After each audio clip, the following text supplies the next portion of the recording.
슬픔이 가득한 한나의 인생이 이제 바뀌었습니다. 눈물이 마를 날이 없는 것이 한나의 인생이었습니다. 그런데 완전히 변화가 되었습니다. 또한 그의 육신뿐만 아니라 영적 역전도 완전히 이루어졌습니다. 한나의 입술에 이제 찬송이 넘칩니다. 기도가 넘치고 감사함이 넘칩니다. 오늘 이 시간 참석한 우리 모두 영광교회 우리 성도님들, 우리 식구들 가운데 우리 모든 이 은혜가 넘치시길 축복합니다. 오늘 본문 말씀을 통해서 이 한나 인생의 역전의 핵심이 무엇인지 2장을 통해서 보도록 하겠습니다. 첫 번째는 하나님만 의지하는 인생입니다. 1절 보시겠습니다. 1, 2절. 한나가 기도하여 이르되 내 마음이 여호와로 말미암아 즐거워하며 내 뿔이 여호와로 말미암아 높아졌으며 내 입이 내 원수들을 향하여 크게 열렸으니 이는 내가 주의 구원으로 말미암아 기뻐함이니이다. 여호와와 같은 거룩하신 이가 없으시니 이는 주밖에 다른 이가 없고 우리 하나님 같은 반석도 없으심이니이다.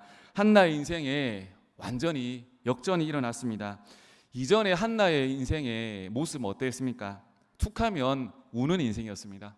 툭하면 삐지고 툭하면 넘어지는 전형적인 약한 여인의 스타일입니다. 묵상해보면 한나는 좀 약간 맹합니다. 불인나는 독한 면이 있습니다. 근데 한나는 약합니다. 우리가 드라마를 보면 그런 드라마가 재밌지 않습니까? 남자 주인공은 재벌 2세 대표입니다. 여자 주인공은 누굽니까? 이제 막 들어온 신입사원, 그죠? 힘없는 신입사원입니다. 이 신입사원에게 악당이 나타납니다. 악당이 나타나가지고 이 신입사원을 괴롭힙니다. 뒤에 내용은 예상이 되시죠, 그죠? 이 재벌 2세 남자 주인공이 딱 등장해가지고 이 여인을 구해줍니다. 구해주면서 이 여인과 눈 맞는 스토리, 이게 재밌기 때문에, 이게 성경적으로 이게 흐름이 맞기 때문에 이 드라마의 틀이 변하지 않는 것입니다. 여러분, 대개 남자가 어떤 자매에게 매력을 느끼는 줄 아십니까? 별 얘기를 다 하죠. 네. 어떤 자매에게 매력을 느끼는가 하면 막 전등도 있잖아요. 혼자 막 갈고 있잖아요. 막 가전 제품부터 다 분해가지고 조고 돌리고 닦고 이런 자매에게 절대 매력을 느끼지 못합니다. 뭐든 자매들은 못해야 됩니다. 잘하면 안 됩니다. 못해야지 사랑받습니다. 남자에게는 어떤 게 있냐면 보호 본능이 있거든요. 하나님과 같은 마음이 있거든요. 약한 자를 섬기고 도와주고 내가 그 사람의 보호막, 벽이 되어주고 싶은 그런 마음이 있습니다. 정상적인 남자는 그렇습니다. 요즘에 하도 세상이 비상장으로 돌아가가지고 남자들이 그저 이렇게 약간 그래야 되는데, 남자들의 원래 지으심의 모습은 뭐냐 하면 지키고 싶은 거, 여자를 보호하고 싶은 거. 근데 우리 자매님들 그죠? 전등도 혼자 막 가시고 그죠?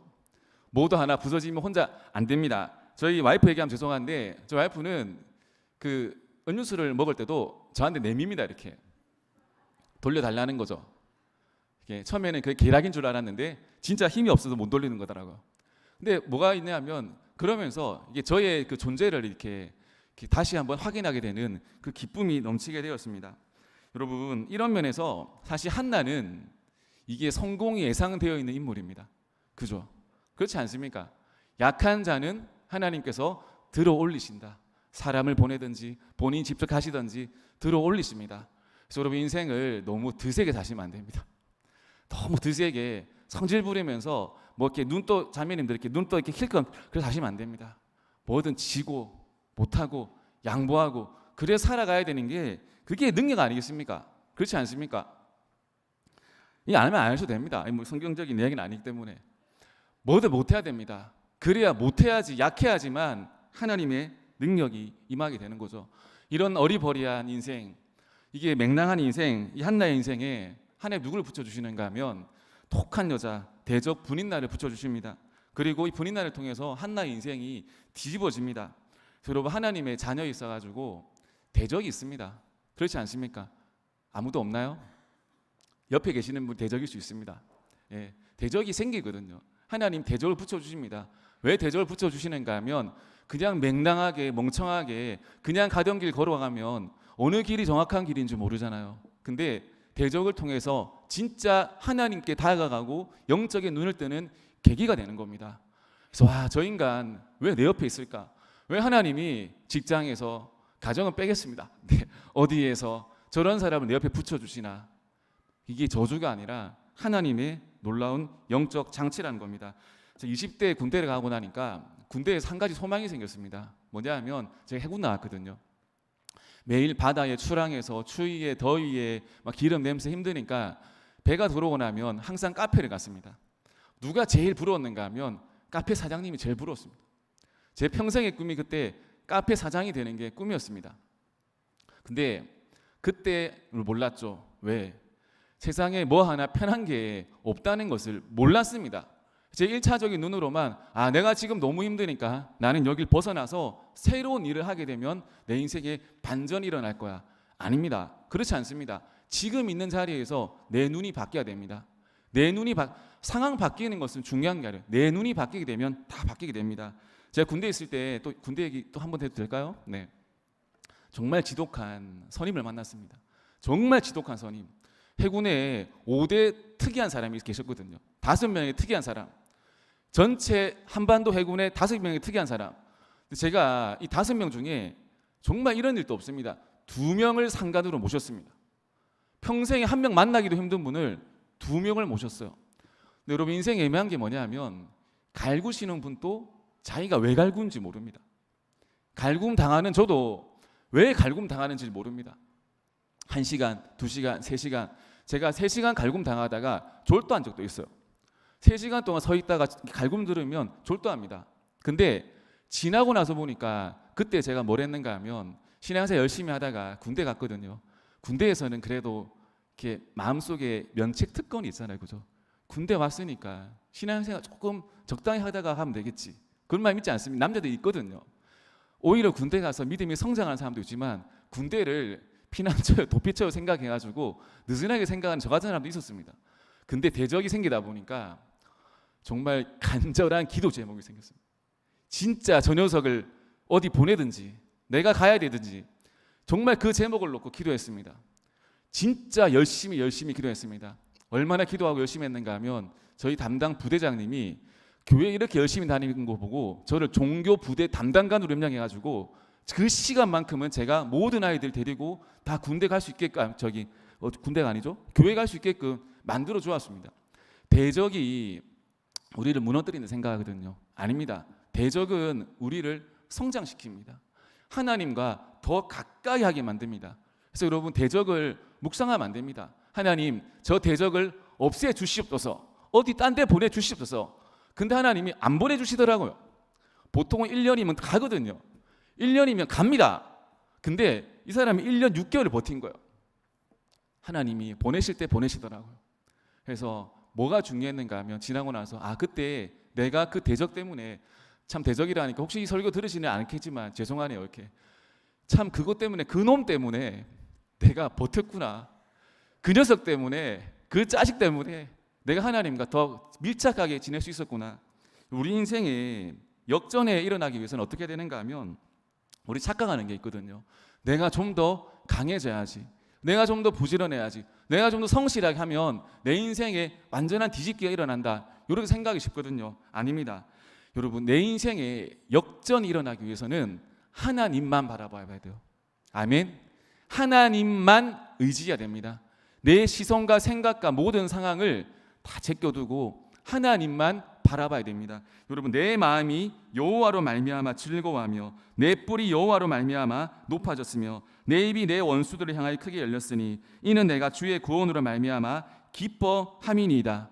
한나의 시선이 완전히 바뀌었잖아요. 이전에는 자기 문제가 많잖아요. 자기 문제에만 골몰해 있었습니다. 근데 시선이 바뀌었어요. 뭡니까? 하나님만 바라보겠다는 거. 우리 신앙생활을 하면서 교회생활 다 하면서 다 짬이 있지 않습니까? 근데 짬이 아무리 많든 할 수 힘든 건 뭐냐면 하나님만 바라보는 거예요. 그 힘듭니다. 10년, 20년 신앙생활을 한다고 나는 하나님만 바라보는 능력이 커진다. 아닙니다. 우리 인생의 고난과 대적과 역경과 어려움이 우리 시선을 바꾸거든요. 그래서 여러분 고난이 와도 어려운 일이 와도 그리 슬퍼하실 필요 없습니다. 요때는 하나님이 나를 성장시키시는 때구나. 내 시야를 바꾸시는 때구나 라고 생각하시면 됩니다. 말씀해 보면 내 마음이 하나님으로 말미암아 즐거워졌다. 뿔이 여호와로 말미암아 높아졌다. 내 입이 원수도로 행하여 크게 열렸다. 이게 뭐냐면 내가 내 문제 속에 들어있을 때는 즐거움이 하나도 없는 거예요.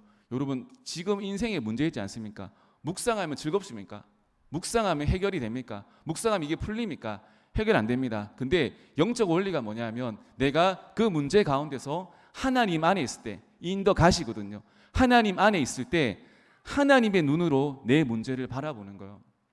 내 시선을 버리는 거예요. 내 시선을 버리고 하나님 시선으로 나를 바라봤을 때 문제가 풀리고 역전이 일어납니다. 우리 인생 가운데 그래서 일어나는 모든 삶, 일, 사람은 누구랑 연결시켜야 되는가 하면 나하고 연결시키면 안 돼요. 하나님의 뜻 안에서 바라봐야 됩니다. 이 한나의 기도 정신, 하나님만 바라보겠다. 이것이 사무엘상에 시작하는 원리거든요. 이것이 어디에서 이어지는가 하면 나중에 사무엘의 주인공은 사실은 한나가 아닙니다. 다윗이거든요. 다윗의 모습을 통해서 한나의 기도가 드러납니다. 뭐냐면 이스라엘과 블레셋의 전투가 붙었습니다. 전쟁이 붙었습니다. 그 골리앗이 40일을 밤낮으로 저녁으로 이스라엘 앞에 나와가지고 괴롭히고 소리 지르고 놀립니다. 근데 이스라엘 모든 병사들이 왕까지도 아무 대응을 못합니다. 왜? 쫄아가지고. 왜? 골리앗은 키가 크거든요. 칼이 크거든요. 힘이 세거든요. 거의 반해가지고 내 모습은 초라하잖아요. 다 좁니다. 근데 누가 그 소리를 듣는가 하면 정말 소년 다윗. 소년을 무시하시면 안 됩니다. 소년 다윗이 하나님을 모욕한 소리를 듣습니다. 그러면 인간적인 합리적인 사람이면 비교하지 않습니까? 저 골리앗과 내가 붙게 되면 일단 키 차이가 나고 무기 차이가 나고 전투 능력치의 차이가 나기 때문에 돌아서게 되거든요. 근데 다윗이 영적인 눈이 돌아버립니다. 왜? 내가 사랑하는 하나님을 모욕했기 때문에. 다윗에는 하나님만 바라보는 눈이 있는 거예요. 내 문제, 내 환경은 중요하지 않는 거예요. 하나님을 모욕했어. 바로 이 골리앗과 한판 뜨러 나갑니다. 그리고 승리합니다. 여기서 우리 알 수 있는 게 뭐예요? 우리 인생의 문제를 너무 깊이 묵상하면 한 발짝 더 나아갈 수 있는 기회를 놓치는 거예요. 우리는 보통 계산기 두드리거든요. 조건 바라보거든요. 상황 바라보고 오케이 가고 요거 하고 안 되면 안 돼. 그게 아니라는 거예요. 하나님의 사람들은 하나님만 바라본 눈을 가지고 있어야 돼요. 하나님만 바라본 눈을 가지고 있을 때 한 발짝 두 발짝 역전이 일어납니다. 우리 인생 가운데 역전이 일어나지 않는 이유가 바로 그거 아니겠습니까? 너무 생각이 많은 거예요. 예수 믿는데, 그죠? 내가 예수 믿는데 사실은 예수님만으로 좀 부족하게 느껴지는 거예요. 내가 돈도 조금 있어야 되겠고, 내가 예수 믿는데 좀 가오도 있어야 되겠고, 권력도 있어야 되겠고, 내가 예수 믿는데 건강도 충분해야 되겠고, 뭘 자꾸 붙거든요. 여러분, 우리는요 육신에 갇혀 있다고 생각하잖아요. 우리 모습이 아닙니다. 우리는 육신에 갇혀 있는 존재가 아니라 하나님의 영으로 살아가는 존재입니다. 이거 믿으십니까? 성령의 능력으로 살아가는 사람들이요. 성령의 능력이란 게 뭐냐면 다르게 생각하시면 안 됩니다. 내 능력보다 더 뛰어나신 이가 있다는 걸 믿는 거예요. 내 능력보다 더 높으신 이가 있다는 것을 믿는 겁니다. 내 한계보다 더 한계가 없으신 분이 있다는 것을 믿는 거예요. 그게 우리 성령님의 능력을 의지하는 겁니다. 우리가 강해지는 게 아니에요. 우리는 약해져도 됩니다. 우리는 연약해도 됩니다. 부족해도 됩니다. 근데 뭘 꼭 해야 되는가 하면 하나님 바라보는 거. 우리가 약한데 하나님 또 바라보지 않으면 얼마나 비참한 인생을 살아가겠습니까? 근데 약해도 돼요. 약해도 되면 하나님만 바라봐야 됩니다. 또 한 가지 뭐냐 하면 두 번째는 하나님을 먼저 구하는 인생을 살아야 됩니다. 우리 4절부터 6절 보도록 하겠습니다. 용사의 활은 꺾이고 넘어진 자는 힘으로 띠를 띠도다. 풍족하던 자들은 양식을 위하여 품을 팔고 줄이던 자들은 다시 줄이지 아니하도다. 전에 임신하지 못하던 자는 7을 낳았고 많은 자녀를 둔 자는 쇠약하도다. 여호와는 죽이기도 하시고 살리기도 하시고 수월에 내리기도 하시고 거기에서 올리기도 하시는도다. 이게 참 말씀이 참 아름답습니다. 우리는 역전의 하나님을 믿거든요. 지금 우리 상황에서 끝나는 하나님이 아니라 지금 상황이 아무리 어렵다 하더라도 완벽하게 변화시켜 주신 하나님을 믿습니다. 그걸 믿기 때문에 우리가 해야 되는 것이 뭐냐 하면 먼저 하나님을 구하는 인생이에요. 다 하고 나서 하나님을 구하는 인생이 아니라 먼저 하나님을 구하는 인생입니다. 용사들의 활은 꺾이고 넘어진 자는 힘으로 띠를 띠도다. 나머지 모든 내용들도 뭐냐 하면 다 역전된다는 거예요. 우리는 힘을 의지하거든요. 물질을 의지하거든요. 물질에 다 넘어지고 물질로 다 마음 아파가지 않습니까? 근데 성경 말씀 뭡니까? 다 바뀐다는 거예요. 용사들의 활 꺾인다는 거예요. 자식을 낳지 못하는 그게 자식을 낳는 사람으로 변화된다는 겁니다. 그래서 여러분, 우리는 무엇을 해야 되는가 하면 우리 상황 보는 것이 아니라 하나님을 먼저 구하는 인생을 살아야 됩니다. 사무엘상 2장 11절 보면 서원하여 이르되 만군의 여호와여 주의 여종을 고통을 돌보시고 나를 기억하사 주의 여종을 잊지 아니하시고 주의 여종에게 아들을 주시면 내가 그의 평생의 그를 여호와께 드리고 삭도를 그의 머리에 대지 아니하겠나이다. 이게 누구 기도인가 하면 한나의 기도거든요. 이 기도를 가만히 보면, 이 그냥 살짝 보면 한나가 꼭 하나님과 거래하는 것 같아요. 하나님, 제게 아들 주시면 제가 그 아들 바치겠습니다. 이게 전통적인 우리 어르신들이 많이 하는 거잖아요. 이렇게 하나님, 저에게 아들을 주시면 내 아들을 주의 종으로, 이런 거 좀 하지 마십시오. 이렇게 그 아들도 그죠? 뭐 물어봐야 되지 않겠습니까? 이거 그거 아닙니다. 이거 보고 뭐 나의 아들도 그렇게 하지 마십시오, 여러분. 이 기도 얼핏 보면 하나님과 이 한나가 거래하는 것 같지만 절대 그게 아닙니다. 이 한나가 너무 간절한 거예요. 자식의 문제가 너무 간절한 거예요. 그런데 그 자식의 문제를 놓고 기도하는데 그 뒤에 뭐가 없는가 하면 그 자녀에 대한 욕망이 없는 거예요. 내가 그 자녀를 통해서 무언가를 취하겠다는 그 욕망이 하나도 없습니다. 완벽하게 기도는 뭐냐면 그 원함만 있는 거예요. 그 의도만 가지고 있는 것이 이 기도입니다. 그 자체가 뭔가 내가 아들을 통해서 뭘 이루겠다, 내가 빛을 보겠다, 내 인생을 보상받겠다, 이런 게 아니라 순수한 의도만 남은 기도입니다. 다시 말해서 내 슬픈 마음을 해결해 달라는 그 간절한 기도만 남은 겁니다. 여기서 여러분 진짜 알 수 있는 게 뭐냐면 기도 응답의 원리가 있거든요. 우리는 보통 기도할 때 뭐 할 때 조건 답니다. 조건하지 않습니까? 주님 뭐 하시면 제가 뭘 드리겠습니다. 조건 달거든요. 근데 조건을 달게 되면 그 기도 속에 욕망이 들어가요. 욕망이 들어간 기도는 영적으로 응답하지 못합니다. 순수하게 의도만 들어가는 거예요. 주님, 제가 자녀가 없는 것이 제 인생에 너무 큰 슬픔입니다. 이 슬픔만 주님 해결해 주세요. 그 뒤에 주장하지 않는 거예요. 내가 자식을 얻고 나면 이 분인 날을 이제 제가 돌아가서 박살내겠습니다. 제가 이제 뭘 높여지겠습니다. 이것이 없는 거예요. 순수하게 자기의 부족함, 결핍만 두고 기도하는 겁니다. 여기서 여러분 우리는 신앙생활이든 인생이든 어떤 태도로 살아야 하는가를 분명히 알 수 있습니다. 마태복음 6장 33절 보면 그런즉 너희는 먼저 그의 나라와 그의 얼굴 알아. 그리하면 이 모든 것을 너희에게 더하리라.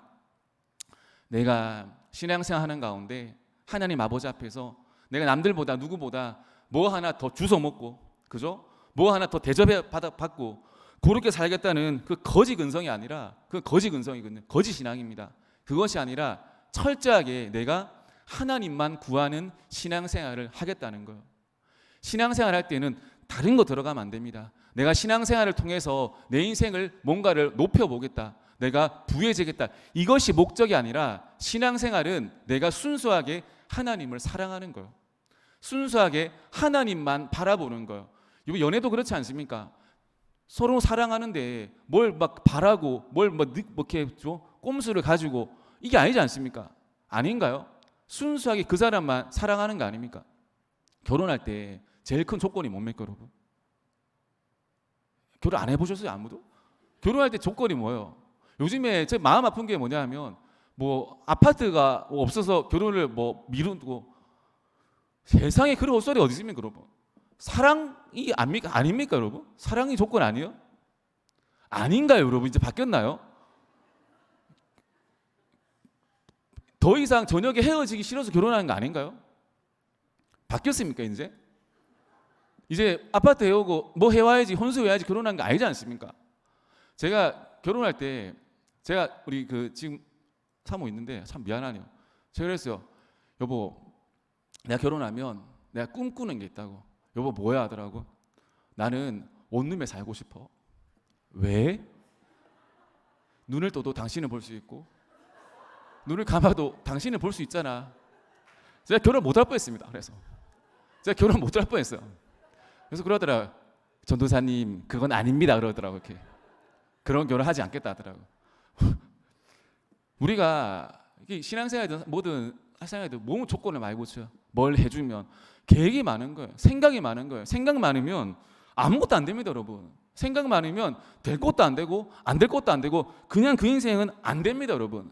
생각이 아니라 뭐가 가야 되는가 하면 섬김과 헌신이 가야 돼요. 여러분, 섬김과 헌신이 왜 그렇게 소중한지 아십니까? 섬김과 헌신은 내 의도가 들어가지 않는 거예요. 어떤 보상이 들어가지 않는 거예요. 순수하게 교회와 하나님을 섬기겠다는 내 신앙 고백 아닙니까? 근데 요즘에 뭐 젊은 세대는 섬기를 하지 않아. 그게 여러분 저 한번 바꿔야 됩니다. 섬김과 헌신으로 신앙이 새로워질 수 있어요. 아멘. 맨날 하나 더 주워 먹으려고 하고 뭐 하나 받으려고 인생도 썩고 여러분 영혼도 썩습니다. 아멘.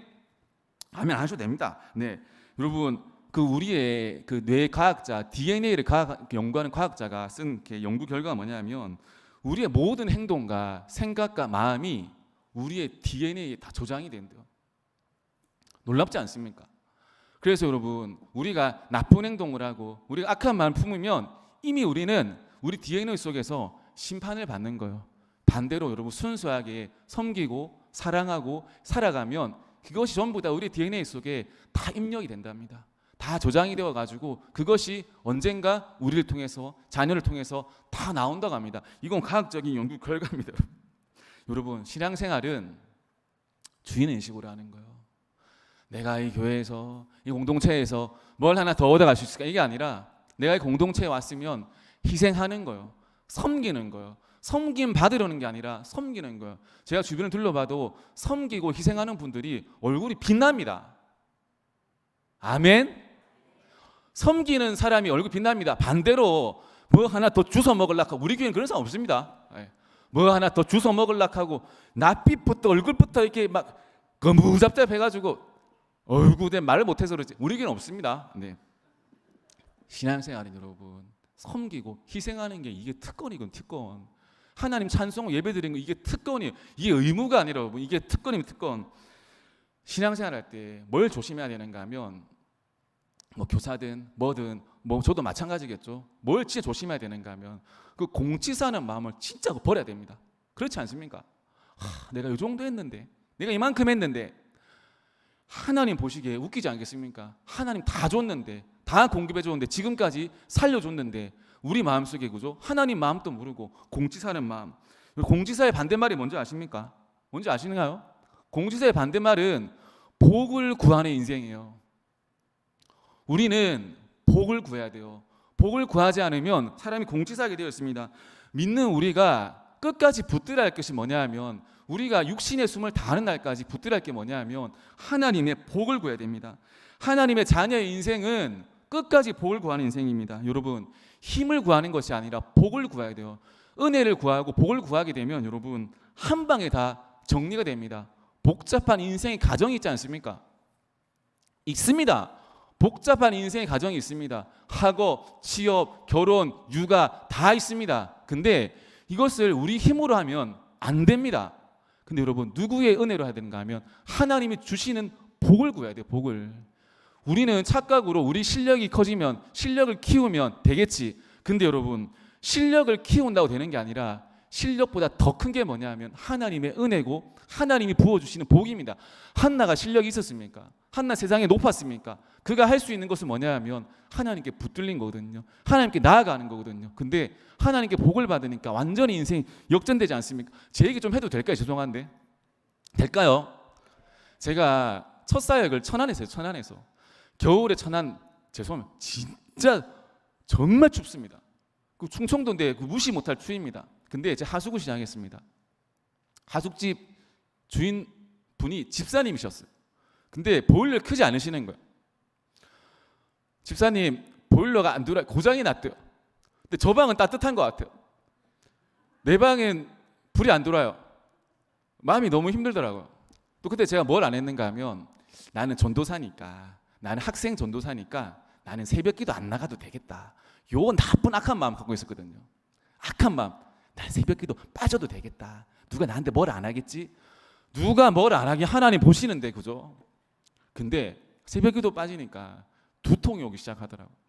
이 빠지시는 분들 제 정죄하는 거 아닙니다. 이렇게 제가 그랬다는 거. 두통이 오기 시작하는 거. 주님 잘못했습니다. 3개월 버티다가 새벽 예배를 나가기 시작했어요. 물론 몇 명 없더습니다. 이렇게 가니까 뭐 이렇게 다 보여요. 다 묵상이 돼요. 이렇게. 근데 저기 이분단 앞에 그 어머니 한 분하고 청년 한 명이 앉아 있더라고요. 새벽기도 안 와가지고 목사님을 바라봐야 되는데 자매만 바라봤어. 이렇게. 이쁘다. 뒷모습 이쁘다. 이상한 사람 아닙니다. 이렇게 총각 전도사들 눈에는 주님보다 자매가 먼저 보이는 게 정상적인 거거든. 아주 지극히 정상적인 거. 그렇지 않습니까? 이렇게 남자들 저런 이상한 눈으로 보시면 안 됩니다. 이렇게. 그래서 제가 그 자매만 보이는 거 이렇게 그 자매만 오직 그 자매가 자리 뜰 때까지 그 자리를 지켰습니다. 그 다음 주 월요일에도 또 나갔습니다. 새벽 예배를. 그 자매가 또 있더라고요. 그 다음 주 또 나갔습니다. 그 자리에 또 있더라고요. 근데 무슨 생각이 들었냐면 젊은 애가 뭔 인생이 그래 서러운 게 많아가지고 주자리에 나오고 저렇게 기도할까 참 이렇게 생각이 들더라고요. 근데 결국 그러다가 그 자매랑 결혼하게 되었습니다. 뭐 별거 아니에요. 뭐 제가 뭐 듀오에 가입해주고 결혼에 주어에 가입해가지고 절차를 밟은 것도 아니에요. 그냥 그러다 결혼을 하게 된 거예요. 그래서 제가 결혼하고 물었어요. 그 당신 맨날 새벽에 나가서 그 무슨 기도했냐고 그러니까 결혼하게 해달라 기도했다 하더라고요. 그래서 와 인생 참 쉽다. 인생 참 쉽게 살아간다. 그 인생 참 그 복이 제 말로 제 복이라 죄송합니다. 저희끼리는 복이라고 칠게요 그냥 이렇게. 복이 임하니까 그냥 다 진행되지 않습니까? 제가 한 가지 더 이야기하자면 참 재밌는 건데 제 신대원 다닐 때 조별 모임을 하고 보통 학교에서 밥을 먹어요. 가난해 전도사들은. 근데 어떤 분이 자기가 쏘겠대요 이렇게. 근데 그 쏜다는 분이 상당히 희마리가 없는 분이에요. 희마리란 말 아십니까? 힘이 없으신 분이에요. 삶의 의지도 없으신 전도사님이에요. 전도사님들 중에 그런 분들 많습니다. 삶의 의지가 없어가지고 신대원 오신 분들 많으세요. 이렇게 진짜 많습니다. 근데 이분이 차를 딱 열 때만 삐삐 하는 거예요. 그때는 차 있는 전도사님 많이 없었거든요. 탁 하는데 와 스포츠카가 빨간 스포츠카가 톡 삐삐 하니까 문이 확 열리는 거예요. 이렇게 타십시오 이렇게 하는 거.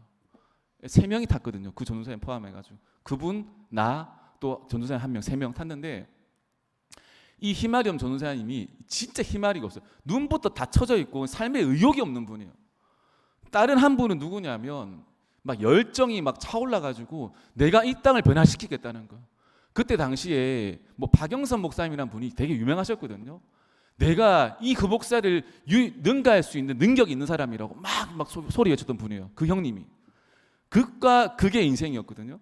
근데 밥을 먹으러 가면서 이 형님이 자기 인생 간증을 하시는 거예요. 자기가 인천에서 전도사 사역을 시작했대요. 사역을 시작하는데 물론 의욕도 없고 힘도 없고 아무 하고 싶은 것도 없으신 분이에요. 근데 사역은 어찌어찌 되더래요. 어느 날 한 자매가 자기를 찾아오더래요. 자매가 찾아와 사는 말이 전도사님한테 결혼합시다라는 거. 아니 왜? 그 자매 말이 전도사님은 내가 챙겨주지 않으면 굶어 죽을 인간 같아서 내라도 당신을 살려야 되겠다고. 그렇게 딱 만나서 결혼하다. 신대원 3년 동안 그 전도사님의 차가 2번이 바뀌었습니다. 아멘. 진짜 그 전도사님의 차가 2번이 바뀌었어요. 아멘. 근데 세상을 정복하겠다. 내가 다 변화시키겠다. 이랬던 이 전도사님은 진짜 힘도 목소리도 엄청 카랑카랑했어요. 목소리 막 저렁저렁 카랑카랑하고 매일 뭐 했냐면 자기 설교를 녹음해가지고 매일 우리 들려줬어요. 그 듣고 싶지도 않은 설교 있지 않습니까? 정말 진짜 뜯어버리고 싶은 그 설교. 이 설교 세상을 변화시키겠다. 제가 그래서 형님 인생부터 변화시키십시오 이렇게. 근데 그 형님은 3년 내도록 자기 사모님 아내하고 소송한다고 막 난리 부르스를 추더라고요. 제가 그때 깨달은 게 뭐냐면 인생은 실력으로 살아가는 것도 필요하지만 하나님의 복이 있어야 되는구나. 하나님 도우심이 있어야 되는구나. 우리 인생 우리 생각만으로 살아가는 것이 아니구나라는 것을 그때 제가 알았습니다. 한나 인생이 뭡니까? 복이 임하니까 하나님의 능력이 임하니까 완전히 뒤집어집니다. 하나님만 바라보는 시선으로 변화됩니다. 우리는 하나님이 이 땅에서 절대 주권자이심을 믿어야 됩니다. 우리의 상황보다 환경보다 실력을 몇 배로 몇십 배로 뛰어넘을 수 있는 분이라는 것을 우리는 고백해야 됩니다. 우리 모든 영광의 성도님들이 이런 복의 근원, 복의 통로 되시길 축복합니다. 그래야 해서 항상 삶 가운데서 하나님을 찾고 예수님의 이름을 구하고 성령의 능력에 따라 살아가시기를 예수님의 이름으로 축복합니다.